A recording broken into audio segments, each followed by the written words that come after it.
Welcome to the deep dive. We take the sources you send us and really dig into them. Find out what makes them tick. Exactly.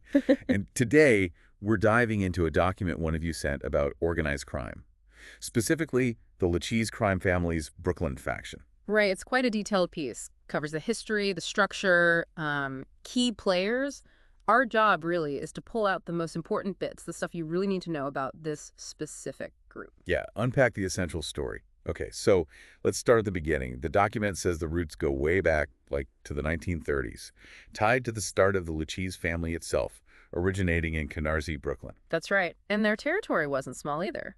Brooklyn, Queens, Long Island, Staten Island, quite a footprint. And it was mostly Italian-made men, but they worked with associates from other backgrounds too. Yeah, standard practice, really. You need earners, people to do the work.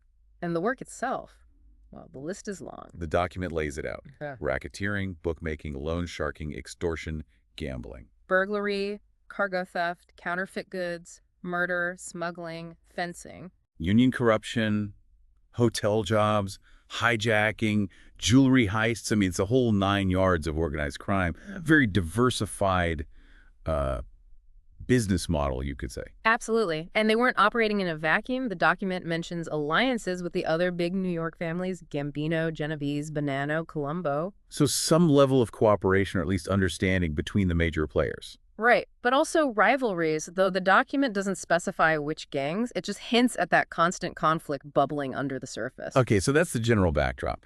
But this specific Brooklyn faction, it wasn't always one single unit, was it? No, that's a really interesting point in the document. It actually formed from a merger, early 2000s. A merger of which groups? Two existing Lucchese crews, the Vario crew and the 19th Hole crew. And it wasn't like a hostile takeover. The Lucchese family leadership actually initiated it. Why? What was the thinking there? Well, the document suggests the 19th Hole crew was, let's say, struggling. They'd been hit hard by indictments and informants throughout the 90s. Ah, okay. So weakened leadership, members in prison. Exactly, left them vulnerable. So Domenico Danny Cutera, who was already the capo, the boss of the Vario crew. He took over the 19th Hole crew too. Yep, consolidated them. And after that, the whole Lucchese family, the Borgata, started calling this combined group the Brooklyn Faction. Streamline things, I guess. Makes sense. Let's dig into those two original crews then. The Vario crew first, also called the Canarsie crew. Right, based mainly in Canarsie and Flatlands in Brooklyn. And this crew? This one has some serious name recognition because of its leader for a long time, Paul Vario. Paul Vario. Okay, so he ran it from the early 60s to the early 80s, Yeah. and this is where the Goodfellas connection comes in. Bingo! The document explicitly mentions key figures under Vario, Jimmy Burke and an associate, Henry Hill. Henry Hill, right. Their story became Nicholas Pileggi's book Wise Guy, and then Scorsese's movie Goodfellas. A huge cultural touch point. But, you know, behind the movie are real people, real crimes. And Vario and Burke's downfall, a lot of that came down to Henry Hill becoming an informant. That's always the risk, isn't it? Betrayal from the inside. So Vario goes to prison. Yeah. Who takes over the crew? Alphonse Little Al Darko. And the document notes he worked very closely with the top guys at the time, Vicamuso, the boss, and Anthony Casso, the underboss. Closely how? Just taking orders. Seems like it. Including ordering multiple murders based on their directives. Pretty heavy stuff.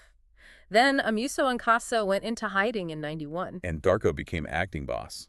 Wow. Yeah, but it didn't last long. He apparently started fearing for his own life and, well, he flipped too. Became a government witness. Another one bites the dust, so to speak. It shows that code of silence isn't unbreakable when your life's on the line. Definitely not.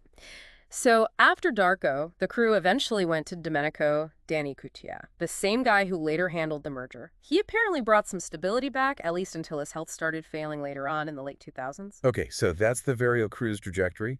What about the other half of the merger, the 19th Hole crew, also called the Bensonhurst crew? Yeah, based in Bensonhurst, Brooklyn. Their history also involves some big Lucchese names. Christy Ticfinari led it for a while. And then his protege took over. Vicamuso. The very same Vicamuso who became family boss in '86.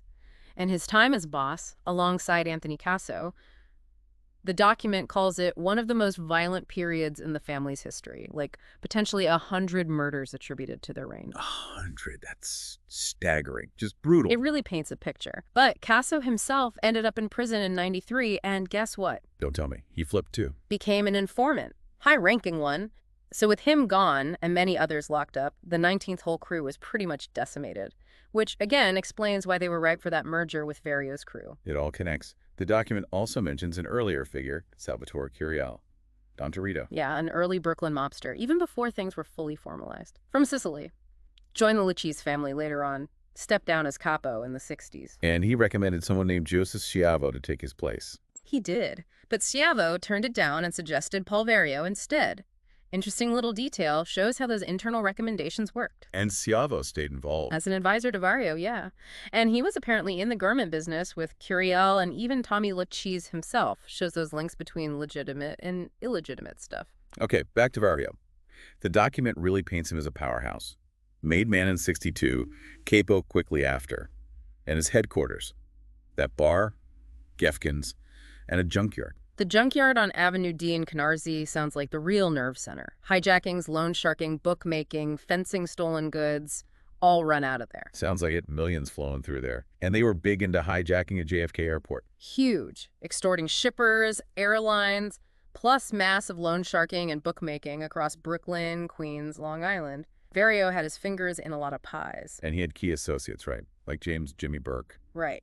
Burke, an Irish gangster, actually led his own crew, the Roberts Lounge crew, based out of that lounge in South Ozone Park, Queens. They specialized in hijackings. So, not technically Lucchese, but closely allied. Exactly. Burke and Vario were tight. It shows how those lines could blur. And Burke's crew had some infamous members. Thomas DeSimone and Henry Hill again. Yep. Vario also had ties to another Lucchese capo, John Diogardi, who controlled labor unions, another angle for making money and exerting influence. So many connections. Okay, let's focus on Henry Hill for a second. His story is central.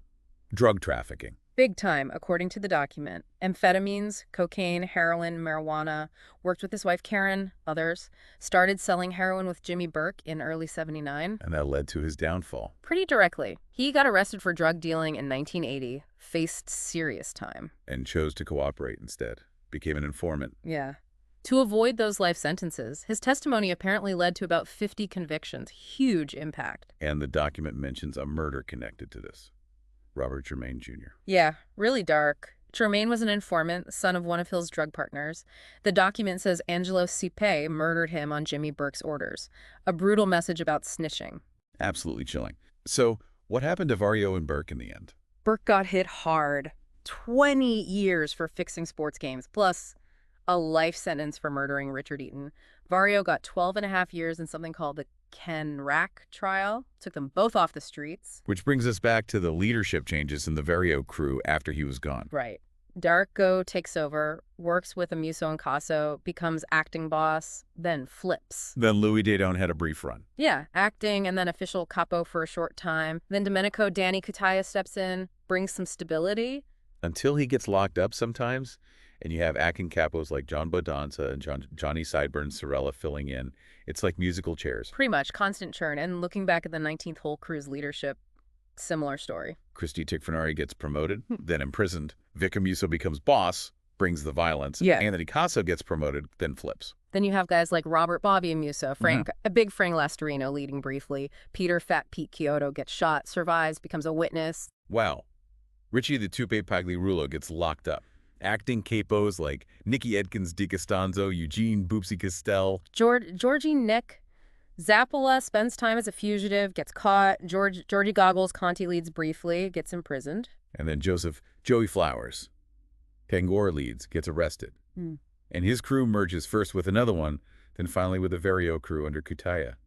It's a complicated path to that final merger. Very convoluted, yeah. But it all leads to Danny Cutaya overseeing the unified Brooklyn faction in the early 2000s. And we see Johnny Sideburns Sorella again acting as capo while Cutaya is away. Right. Cutaya eventually gets out, I think around 2013, but then passes away in 2018. So who took over the Brooklyn faction then? More turnover. Carlo Perfetto was acting capo, got arrested. Then Big John Castellucci took the reins, but he got arrested too and demoted. Just constant pressure. And then things changed again in 2017. A split. Yeah. The document mentions a split forming the Brooklyn Long Island crew. Leadership seems to have shifted around there too. Frankie Bones Papani got promoted to underboss of that crew. And Georgie Neck Zappola led it from 2021. until he apparently got arrested just this year, 2025, according to this source. And Patty Delarusso is listed as the current acting underboss. It's still very much an active, evolving situation, it seems. It really is. The document lists tons of members, soldiers, associates, both from the original crews and the later versions. Yeah, pages of names, and a specific list of past Vario crew members and associates. It's quite something. It really highlights the outcomes, doesn't it? Guys murdered like Bruno Facciolo, Anthony Stabile, Tommy Red Gilmore, Frank James Burke. Others just disappeared. Louis Kafora, Martin Krugman, vanished. And then the informants. We talked about Hill and Darko, but also Teresa Ferrara, Peter Grunwald. It's a dangerous life with few good exits. For sure. The document even lists the old hangouts. The Cigar Vault Emporium, La Donna Rosa Restaurant, Robert's Lounge, the Bamboo Lounge, places that were hubs of activity back in the day. Gives you a real sense of place. And it specifically calls out the government informants and witnesses again near the end. Including a more recent one, Stephen LaPella, linked to Coute's indictment in 2008, shows that vulnerability is always there. And it circles back to Goodfellas, that cultural impact. Can't escape it when talking about the Vario crew. So wrapping this up, this document gives us a really detailed look at the Lucchese Brooklyn faction. From the 1930s roots, through the Vario era, the violence under Amuso and Caso, the merger, the splits. It's a long, complex history. Definitely. You see the big historical sweep, but also the impact of individuals, Vario, Hill, Darko, Kutaya, Amuso, Caso, and the constant cycle of power, violence, betrayal, and law enforcement pressure. It really underscores the volatility of that world. You look at all those names, especially on the Vario crew list. Murdered, disappeared, informant, died in prison. It makes you think. It does. What draws people in, what keeps them there, and what are the breaking points? A lot to chew on. As you listen to this, what stood out most to you? Was it the sheer longevity, the level of violence, the stories of betrayal, or maybe that Goodfellas connection? Something to think about. Thanks for joining us for this deep dive.